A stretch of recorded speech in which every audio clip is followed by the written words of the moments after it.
Even as a child, Stan knew what he wanted to do as an adult. He told me he was like 5 or 6 when he knew he wanted to be a Marine first, and then after that, he wanted to be a police officer. Stan's identity was definitely rooted in being the protector and also serving others in that capacity. There are more memories than I could possibly share. He is, along with my parents, my first memory. We were very close. We had the same friends, the same youth group at church, the same history. We were protective of one another and loyal. Like every sibling group, we would fuss and argue, but at the end of the day, it was all good. Days at the beaches in California, camping in Wyoming, Colorado, and California, ice cream treats from the ice cream man that drove through the neighborhood, and, oh yeah, the time he drove his Vespa through our neighbor's garage door. That's right, just like a cartoon, right through the door. It was fun, and at times it was messy. In other words, it was life. We just loved each other. That's it. The following stories are from Becky Noel and Christy Lancaster of Rangeley, Colorado. Becky and Christy are dear cousins of Stan that were really more like sisters. From Becky. Stan, being the older of us 5 older kids, always wanted to be the leader and hero, etc. They moved to an apartment when they first arrived in San Jose, California from Wyoming that had a pool. All of us thought that was the greatest, having a pool. So when we went to visit, the first thing Stan did was say, "Look, Aunt Laurel, I can swim." He bailed off into the deep end, came up twice with a big grin, went under the 3rd time and came up gasping, "Help!" He couldn't swim a lick. So Aunt Laurel, who hated water, jumped in and dragged him out. Aunt Shirley, his mom, who could not swim either, really gave him what for. This was a story his Aunt Laurel loved to tell on him while we were all growing up. Stan was about 10 at the time. From Christy. Stan, where do I start? I guess in Casper. That's where a lot of my first memories of us begin. I remember several times on our way home from school, Stan and a boy named Jackie Jensen would get in a fist fight and fight all the way home. Someone always ended up with a bloody nose. The 4 of us were always rooting for Stan all the way. I remember when our parents wouldn't let us watch a movie called The Burning Lady. We were sent to play in the basement. Stan took off the heat vent to try and see through, which didn't work. The kicker was when it was over, they said it wasn't that bad and we could have watched it. I also remember a story where Stan and a friend were up on a clothesline pole. The friend's mom said to her son, "What are you doing up there?" And he said, "None of your business." Yikes. Stan looked at Aunt Shirley, his mom, very timidly and said, "Is it any of yours?" He taught me that bread and mustard sandwiches were not bad. He had a dog named Puddles for many years, and us 5 and Puddles had lots of fun adventures. So many great memories through so many years. Christy texted that she and Becky could both go on and on. She said, "We've had tears rolling just talking about things and writing these stories. Fishing at Casper Lake and the first day of school. So many memories."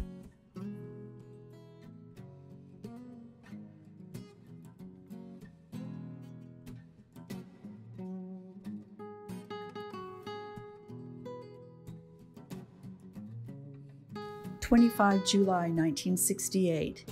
Dear family, well, things here haven't been so good these last few days. A team made contact out about 2 miles from Dong Ha, and our team plus 2 others had to go after and help them. A lot of people have been hurt, and at least 7 killed. The team I was with for a couple of hours and was supposed to stay the night with had 4 killed in actions and 3 wounded in actions.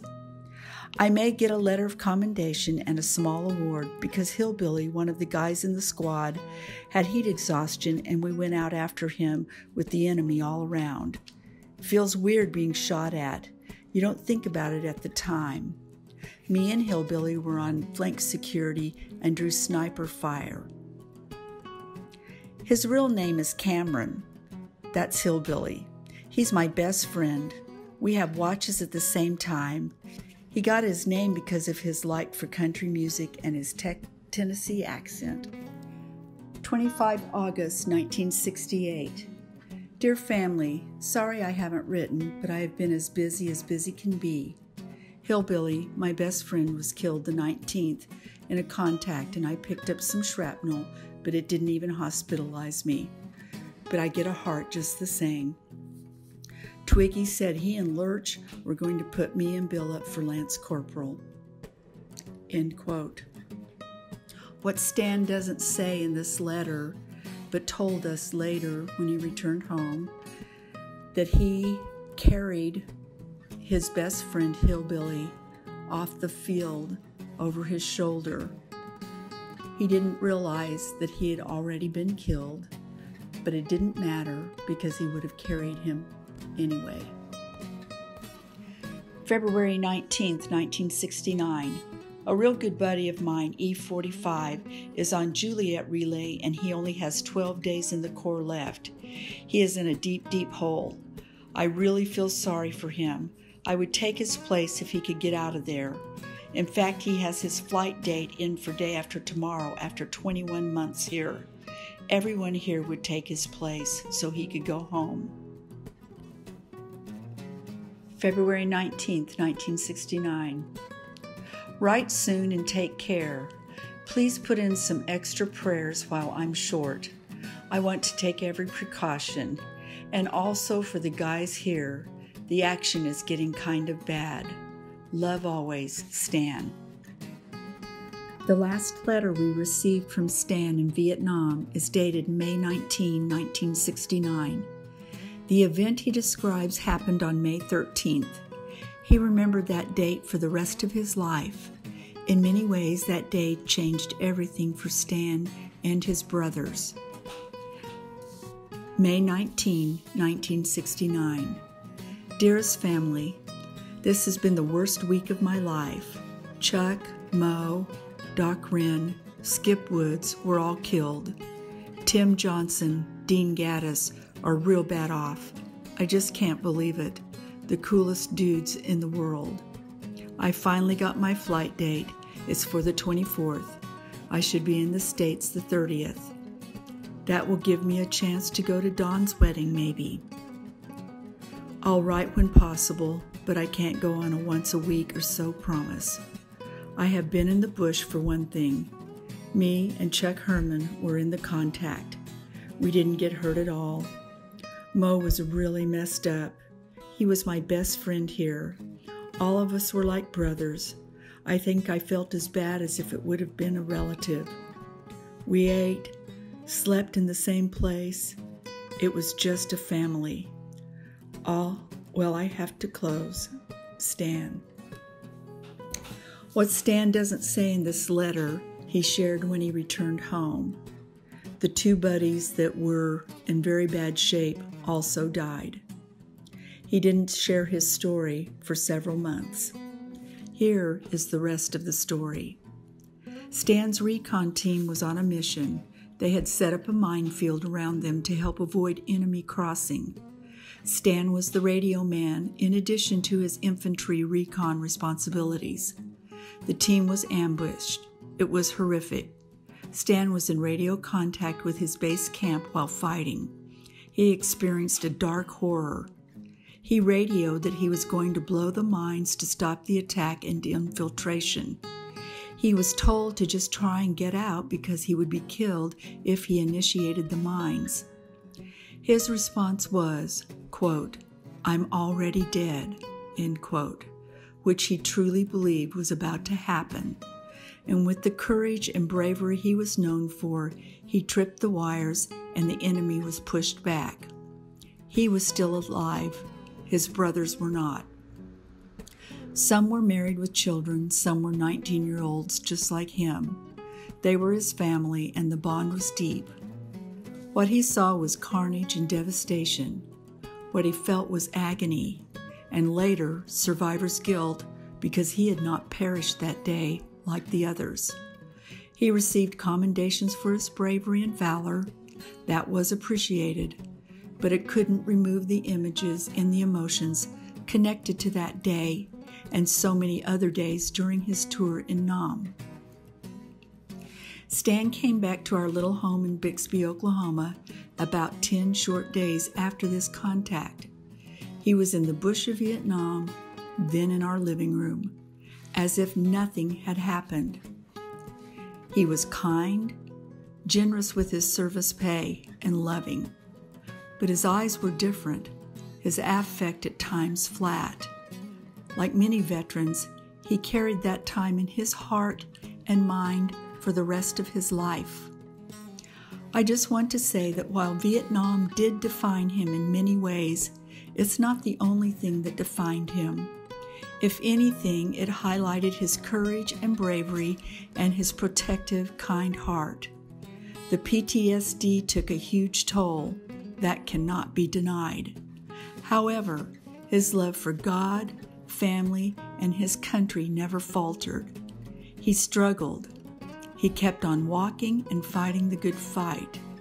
He never inflated his valor. In fact, he hardly talked about it. But in his own way, and at times in the most vulnerable way, he just kept moving forward, laughing, encouraging, being generous, and loving. That is his legacy.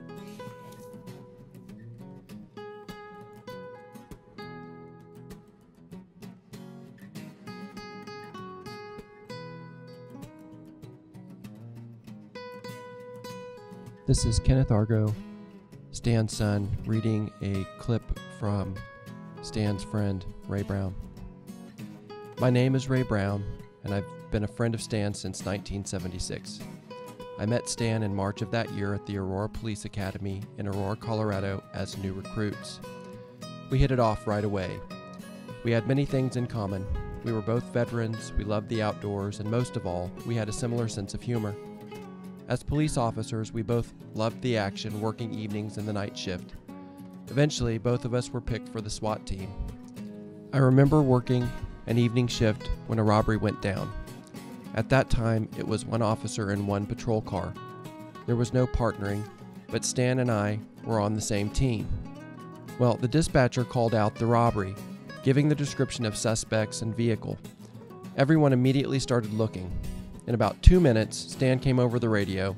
I'm behind the vehicle, westbound on Colfax at Ironton. Send backup. And subsequently, he made the arrest. My thought was, how did he do that? I was on the road too, looking just as hard. This happened on several occasions. Finally, I realized that Stan had a knack for being in the right place at the right time. A natural. We had many such adventures back then, and I truly miss those days. I can say this about my friend Stan. He was a loyal friend, he was fearless, and he had a great sense of humor. I will miss you, Stan Thomison.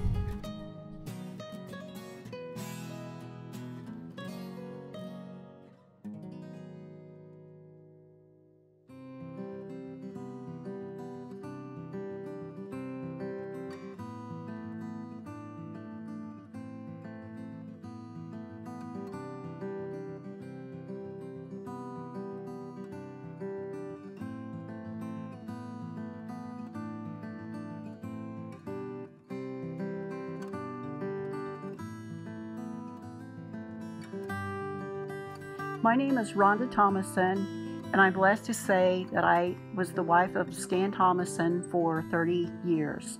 Stan and I met in Bartlesville, Oklahoma in the fall of 1987. I was 32 and he was 38. He likes to tell this story that he looked around the room and spotted the cutest girl to come and sit by.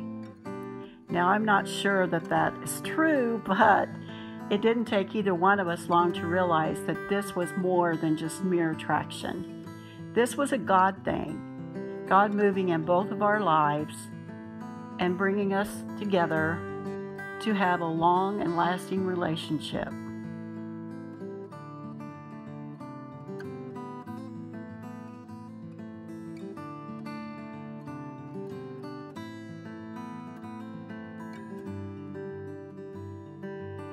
I have no words to express how much I love you and how much you mean to me. You're the best daddy a little girl could ask for. I will always treasure our fishing trips, our trips to Circle K, and snuggling on the couch watching MASH, to eating Frosties at Wendy's, because as you taught me, McDonald's is not good. Our endless talks, either late at night or on the road. We know I was the only one awake. To as an adult, you have taught me the meaning of having godly faith. You shared your wisdom of being a parent. You have given me the understanding of true humanity. You gave me the courage and the wisdom to fight my battles. And when I felt like the whole world was giving up on me, I always knew you had my back. As we always said, Daddy, the one thing we could count on is knowing that we love each other. Not a day will go by that I don't think about you. You aren't just my dad. You are my best friend, and I love you.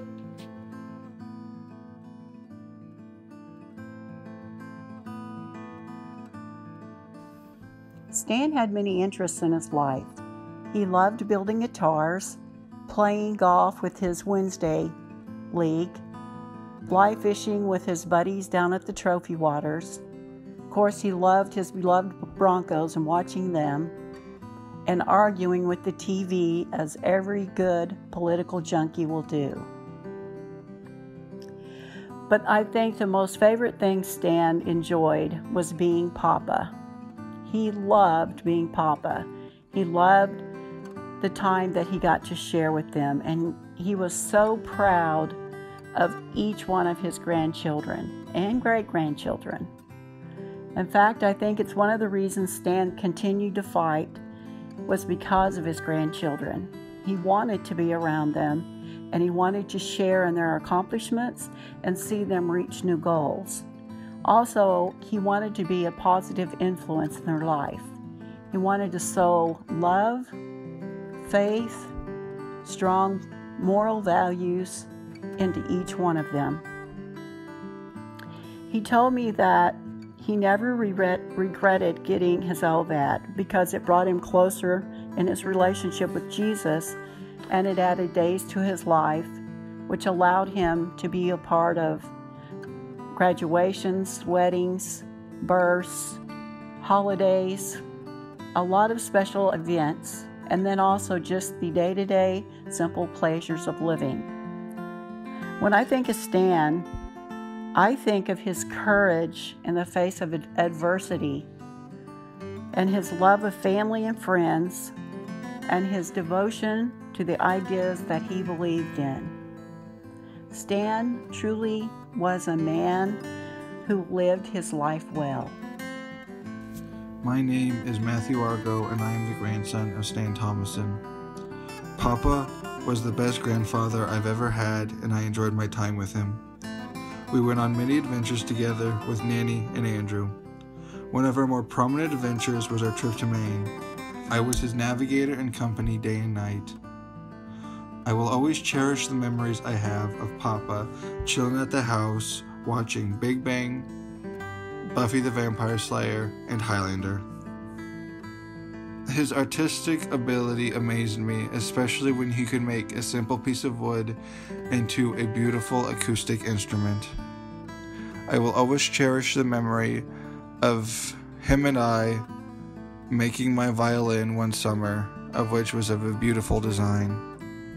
I will miss the days in which we would take the pontoon out on Table Rock Lake and fish and or just drive around. Besides being a grandfather, he was also a teacher, but in my opinion, those are one and the same. He taught me not to be afraid of the simpler things, and he also was one of the ones to teach me how to drive, even though I was deathly afraid of it. We went around Branson Hills, and he would show me his favorite spots to fish, and he also showed me the dam and explained how it worked. I enjoyed my time with him, and I am glad that he gave me the name Hanyak, and I will always cherish it. I am sorry that we couldn't have any more adventures. However, I am glad that I was there for our final adventure. I will always love you, Papa. A memory from Stan's sister, Cressy. Blessings come in all forms and are often misconstrued, unrecognized, or forgotten in this crazy world we inhabit. So my blessing came in the form of time, and while I did not spend as much time with my dear sweet brother as I wanted, the time we did have together since this journey started was priceless. I was able to see his devotion and love for our Heavenly Father. I'm not sure that we ever had a visit that the Bible or God was not mentioned. You could see his eyes light up when he would tell me about a new book about Bible history, or just simply talking about the good book. When I think of heaven, immediately two things come to mind. The first is the fact that all those family members that have passed away will see each other and be together. And the second is that, of course, they will see Jesus and the absolute beauty and wonder of heaven.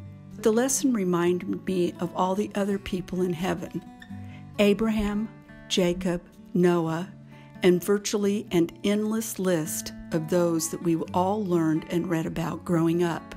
At that moment, I envisioned my brother, young and healthy, with those beautiful eyes, handsome beyond measure, eager to speak with everyone.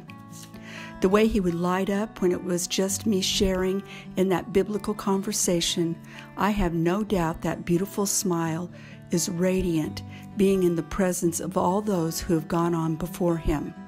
So, I have been blessed with that thought and thankful for a lifetime with my precious brother, thankful for each year, day, hour, and minute we had together. I know he will share all his adventures with me when we are together again. I want to share some of the things I love most about my brother-in-law, Stan. First and foremost would be his unconditional love of my sister Rhonda and her children, Kenneth and Carla, and his love for his own children, Julie, Becky, Libby, and Kelly.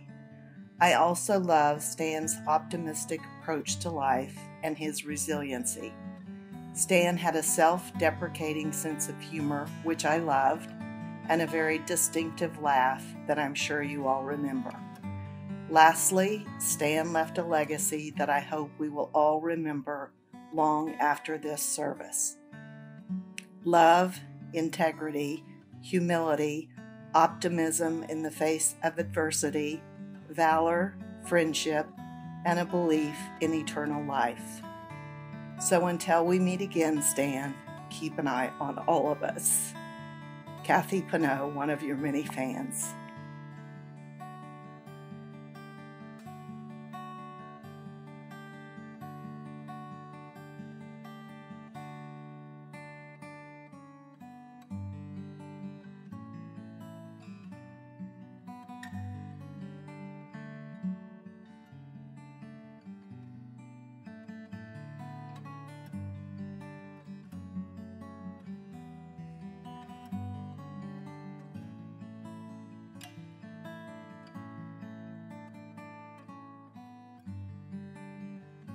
My name is Carla Hall, and I am the youngest of the girls.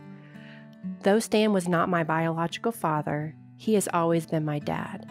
Our relationship did not come easy. When he met my mother, I was 7 years old, and I was not about to let someone take my mother away from me. As my dad always stated, he let our relationship happen on its own terms, never forced, which brought us extremely close. Most of you know I've always been a mommy's girl, but I am also proud to say that I'm a daddy's girl too. I have so many wonderful memories of my dad, from family trips, roller coaster rides, which he would always sit in the front with me even though he had a look of terror on his face. high school, college graduations, the birth of both of my children, and my most favorite memory of all, my wedding. By this point, my dad had already received his LVAD and was pretty sick, but he was hell-bent on getting out of the hospital to be able to walk me down the aisle and to dance with me. When I was younger, I always told myself that I wanted to marry a man just like my dad, and I did. My dad is one of the most courageous, strong, loving men that I've ever known. I was blessed to be a part of his life as his health declined. I took him to doctor's appointments and helped my mother be a caregiver to him. I was over at the house almost every day. I will always cherish these moments with my dad.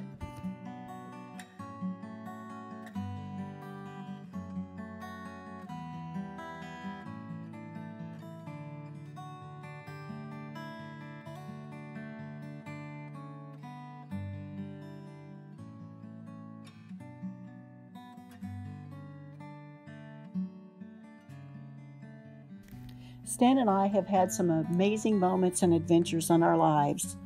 He's been my soulmate, my best friend. He's always been my champion, always encouraging me and believing in me.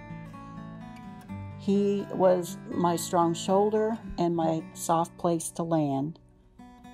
When I look back at our life, I can honestly say that we've had more ups than downs, more sweet than bitter, and we shared a mutual respect and a true devotion. He is my forever love.